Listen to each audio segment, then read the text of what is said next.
Hello my wonderful viewers, welcome to my platform. This is Linda's TV show. If it is your first time of coming across this channel and you like what you see after watching, please subscribe, put on your notification bell, set it to all notification. In that way you'll be able to get notified each time I upload a new video, even those without notification. Here we react to all forms of videos, international and local. Every Saturday by 2 p.m. we have our interaction section. You are free to call in to air your opinion about the happenings in our society. Invite your friends, share my videos with your families and colleagues. Do not keep this information to yourself. Myself, I will be sitting down here to watch this video together with you from the beginning to the end. Then we'll go to the comment section and leave our comment, our opinion about the video we watch constructively as we watch this video, my people. Thank you very much. The Sultan was reminding me of my title. And those of you who have no caliphate title, now you're trouble. Now leave me JJ with my own. And Dr. Gumi, have you been lucky to have a Sokoto title yet? Malam not the title. Oh, Malam not the great title. Okay. So leave us, those of us who are entitled to title. Bishop, I want to thank you and really express our gratitude for you bringing this type of interaction. It's what we need. In fact, we need this on daily basis to be able to talk to ourselves and talk among ourselves rather than talking at ourselves. I always say this: each and every one of us has solution for Nigeria problem, but each and every one of us is wrong. When you bring your own and you think it is perfect, then listen to the other man. But one thing I believe we all have in common: Nigeria. One thing that we have in common: Nigeria. Ijo nation, if you like. I have never used Yoruba nation, and I will never, because I believe that my Nigerianness is bigger than my Yoruba-ness.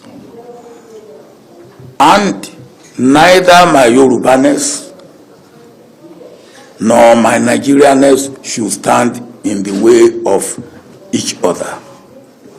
For me, my Nigerianness is very important because I am more than what I should have been as a Nigerian than as an Oduduwa Republic man. And I believe that that should be the case for every one of us. And again, why should the accident of my place of birth be a hindrance for me as a human being, first of all, and for me as a Nigerian?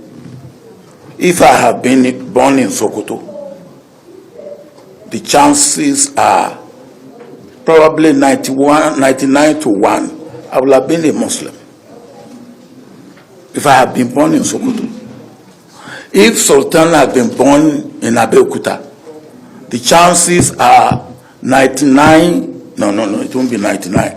It will probably be 55 to 45 that he will be a Christian. Now, what has brought a change, or what he has brought what he is or what I am, is where I was born, by whom I was born, and maybe when I was born. Why should that be a deciding factor for me as a human being? So when we come up and we look at ourselves only in the context of where we are born, when we are born, and how we are born, I believe we are making a mistake. And I have no apology to anybody that I feel that what God has given to us in Nigeria belongs to all of us in Nigeria. And anybody who feels otherwise, good luck to him. The point is that we must aggregate. If you are born in a place and there is a particular treasure in that place, you must enjoy more of it than others in other parts of Nigeria. And that, I believe, whether it's stone with which the Nigerian railways and the Lagos port were built, which came from Abeokuta, which nobody paid anything for in the colonial days. Now, don't laugh, this is true. Or the coal in Enugu, which some of it was used to drive the locomotive and whatever.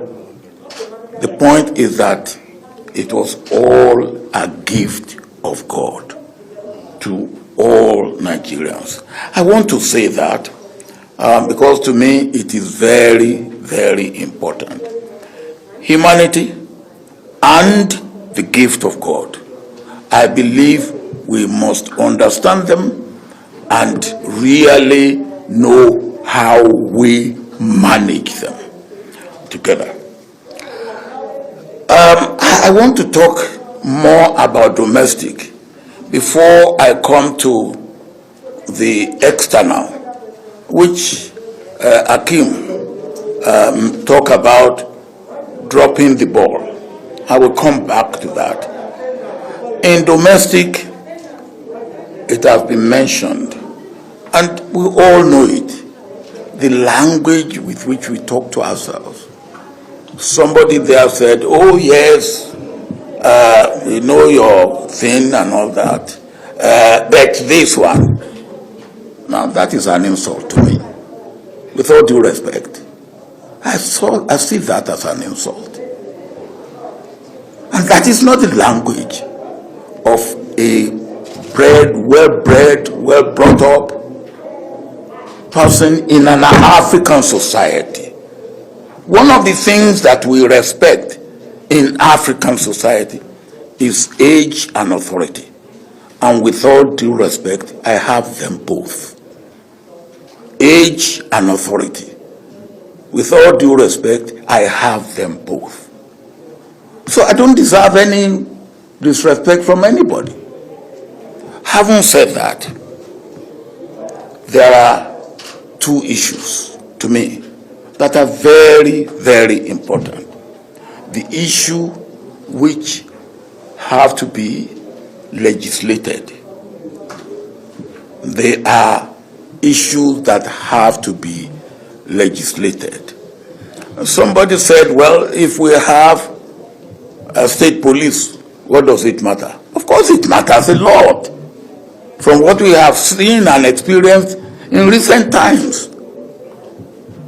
It matters a lot because the state governor is the chief executive of his state, is also the chief security officer of his state.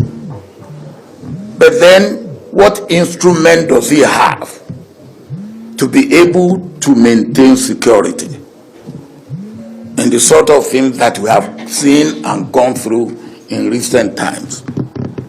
What does he have? I know, and some of you will know, what we went through under the Native Authority Police, which made it necessary to scrap the Native Authority Police and centralized police. Other countries did the same. I have been to Colombia a number of times in the past 5 years. They did the same thing. But when they were confronted with the issue of security, the way we are confronted today, they went back. And if we are going to deal with our issue of security, somebody put it rightly, most of these are local, and they have to be addressed locally. And to be addressed locally, there must be the instrument with which they can be addressed locally. So there are issues of legislation, and I do hope that our leaders at the executive and legislative level will realize that there is need for some legislative action that had to take place before even the next election. The second point, which I have mentioned a little bit in person, is the issue of the language with which we address ourselves and the relationship that we build among ourselves. One of the things that I used to take as example is the Sultan and Cardinal Nayaka. They come together irrespective of religion, and they have common front, common attitude, common solution, common struggle against what they perceive as our problems. Your Eminence, what you are doing, may God give you the ability to continue to do it in this respect. Issues of relationship, issues of language, issues of action we take. Professor Yusuf and Sheikh Gumi came to see me after Sheikh Gumi had gone to the bush to see those boys. I always refer to them as naughty boys.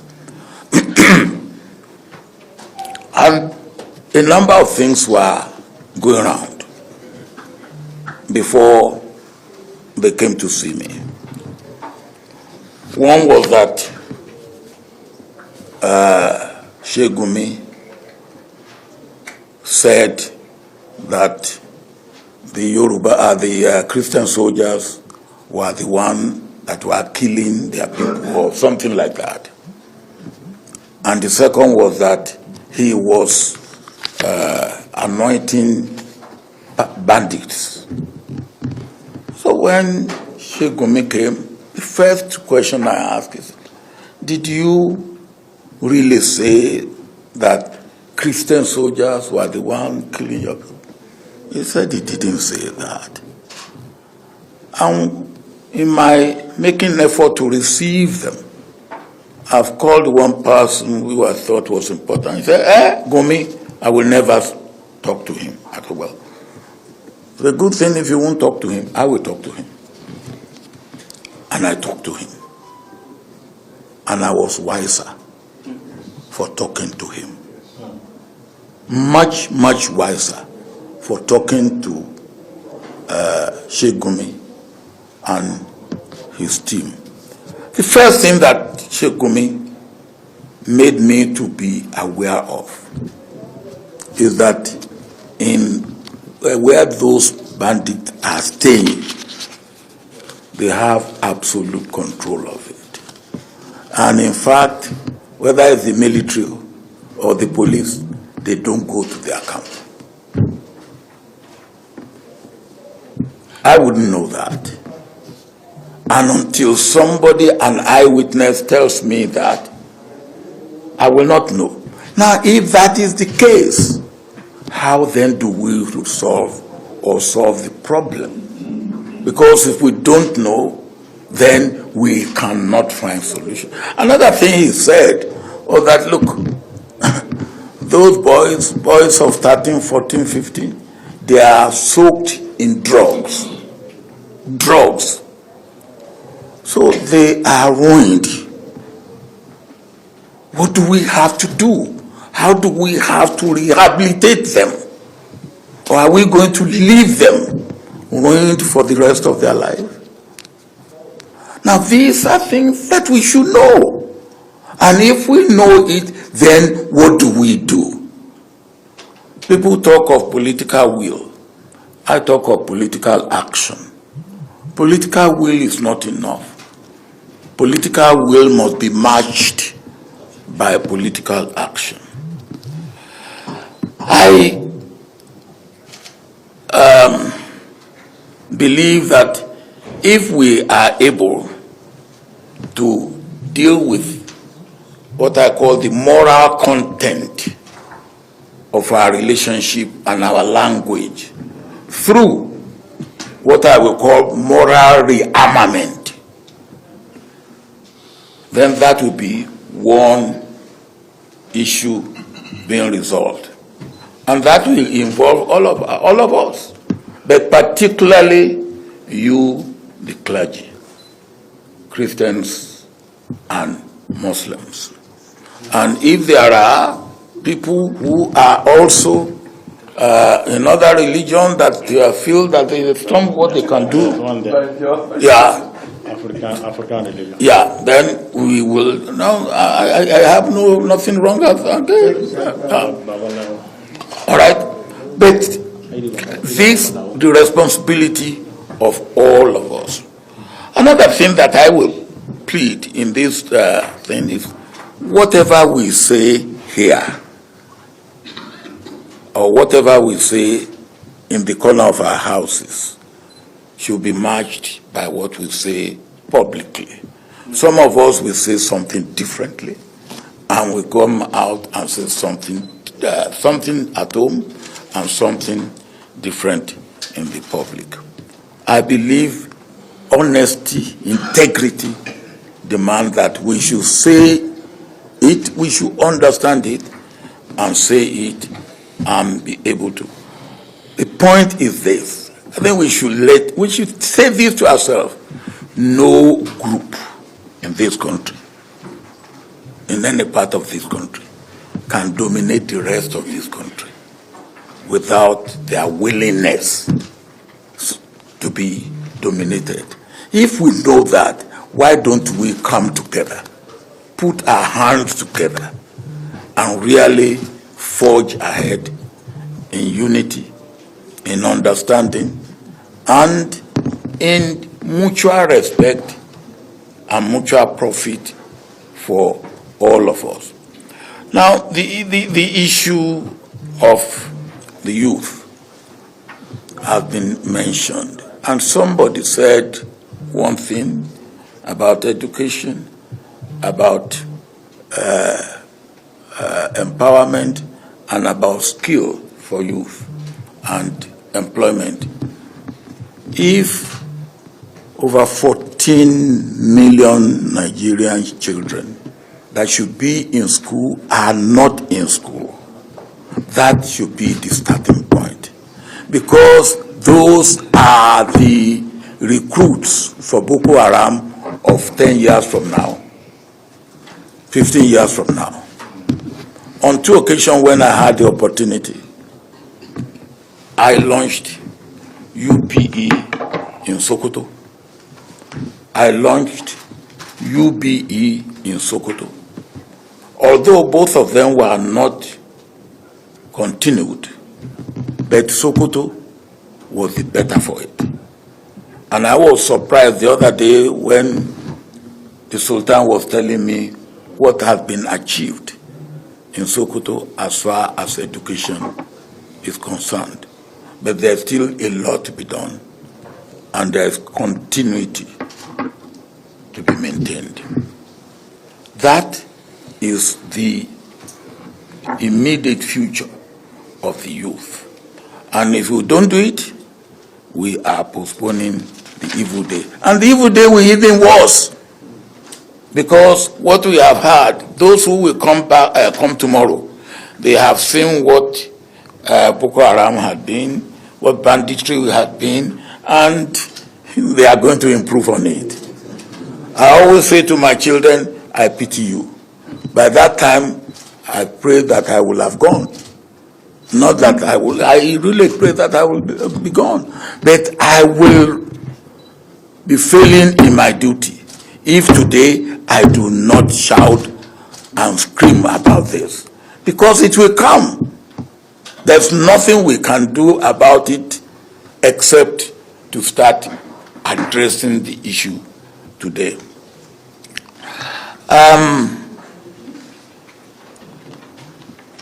Whatever we have, legitimately or what, whatever is we acquired, to me, I believe is a gift of God. Whether it is individually we claim it or collectively we claim it, it is the gift of God. And if the gift of God is misapplied, misused, then it is between you and God who has given it. And that is the position I hold in this respect. Let me now conclude with my recent experience. I was in France not too long ago. I went to brief President Macron about my work in the Horn of Africa. And after I had briefed him, he decided to brief me about what he's doing in Mali, in Chad, and in the Sahel. And this was soon after the debacle in Afghanistan, the chaotic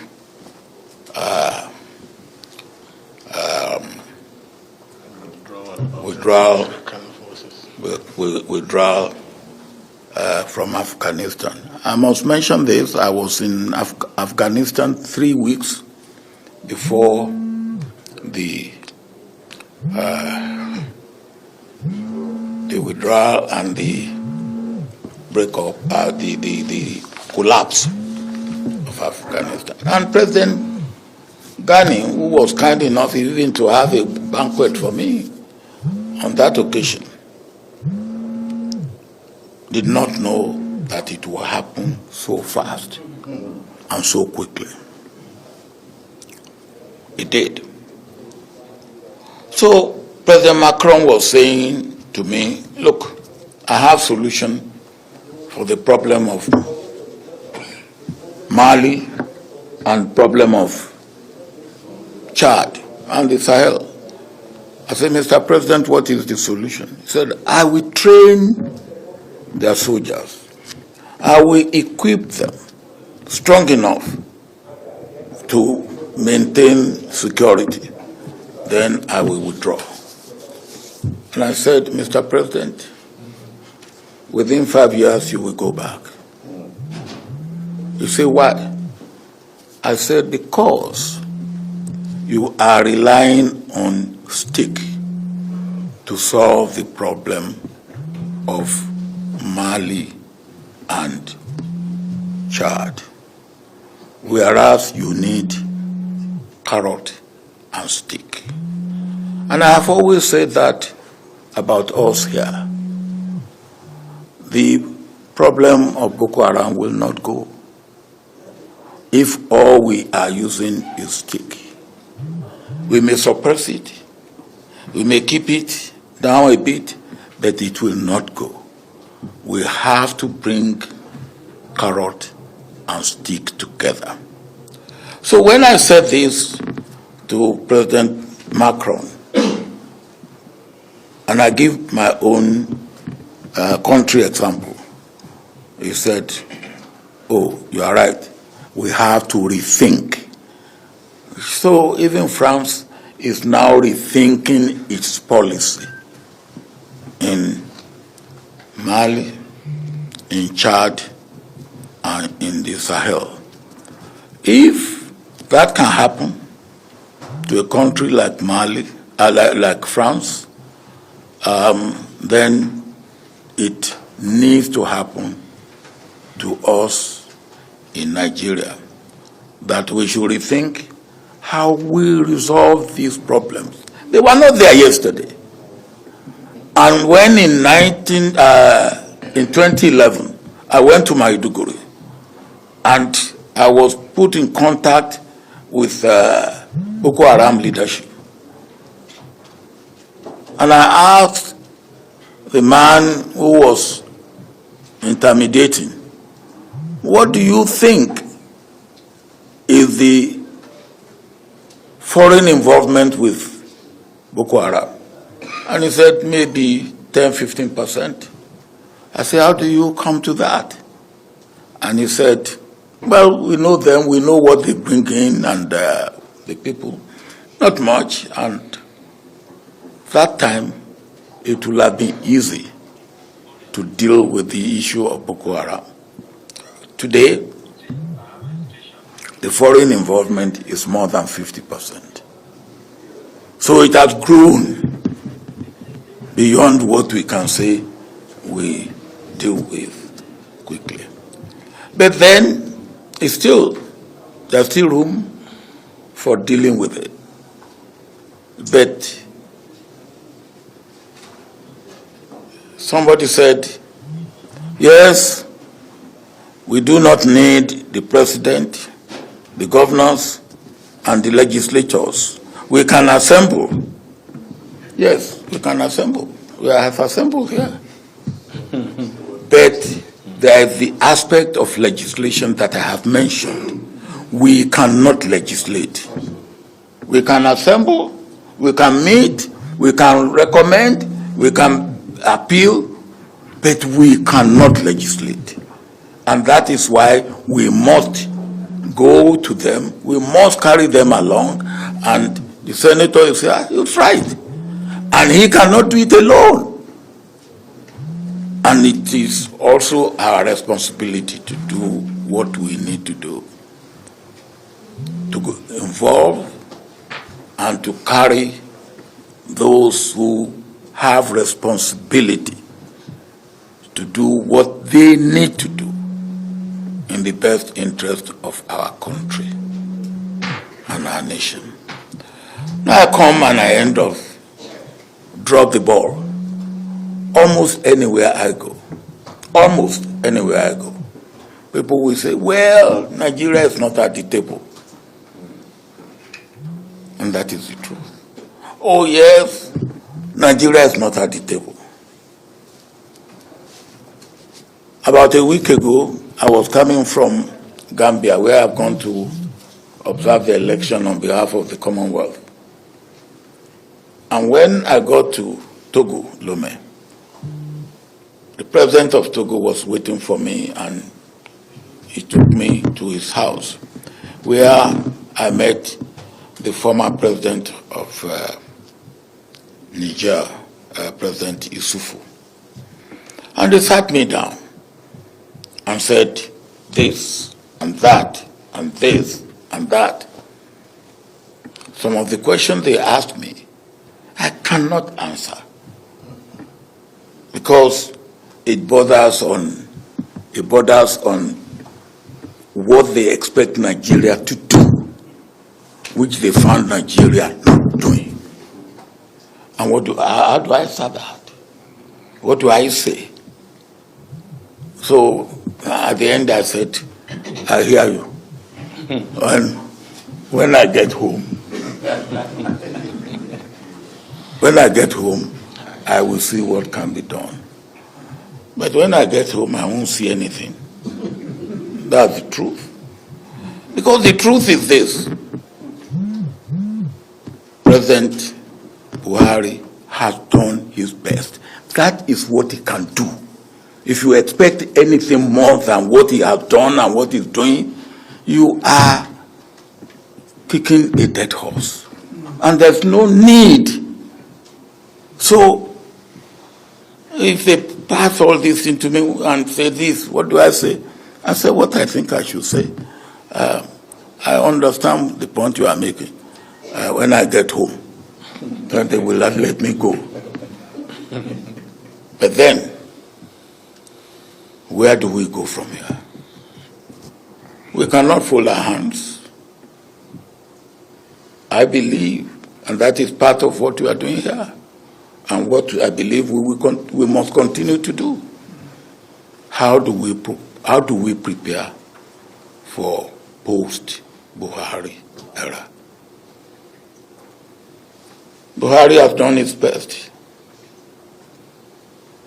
My prayer is that God will spare his life to see his term through. But what do we have after Buhari? What should we do to make post-Buhari era better than what we have now? That is your responsibility. That is our responsibility. And that we cannot, and it's not a question of passing the buck or and saying, look, it doesn't concern me. It concerns all of us. I will finish. Just wait, you are in a hurry.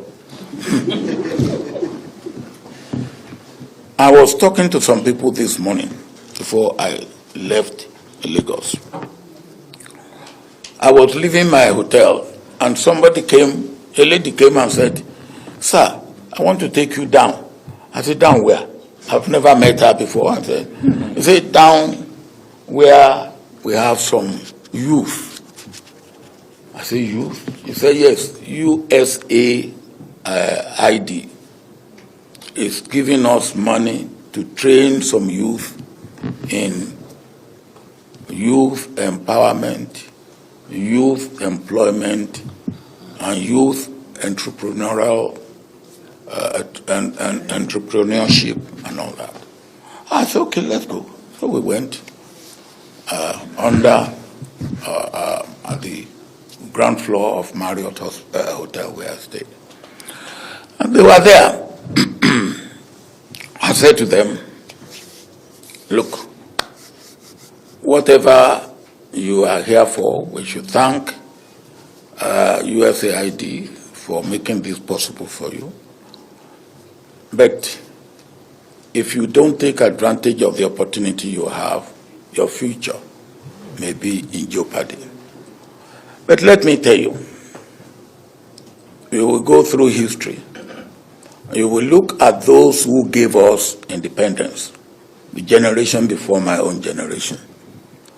And we can crucify them again and again.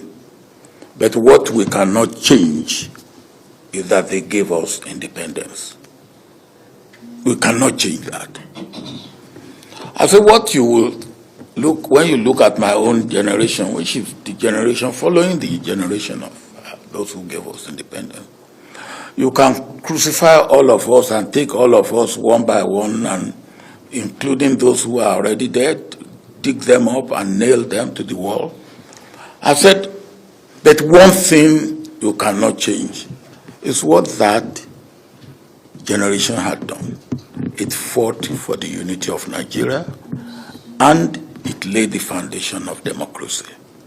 You cannot change that. I said, but your own generation and the generation that is coming, that follows our own generation, you must be asking yourself, what will you do? What will they say about you? Thank you so much for watching this video together. You have to think about it. Like I said before, if it is and I said, coming across my YouTube channel and you like in the last please subscribe, put on your notification 2.5 months, share this video, leave I've your gone comment in the comment section. to 2 you are free to or 3 countries where the youth have now been recognized and I love and cherish as an important, in fact, the video, main factor in election victory. One is that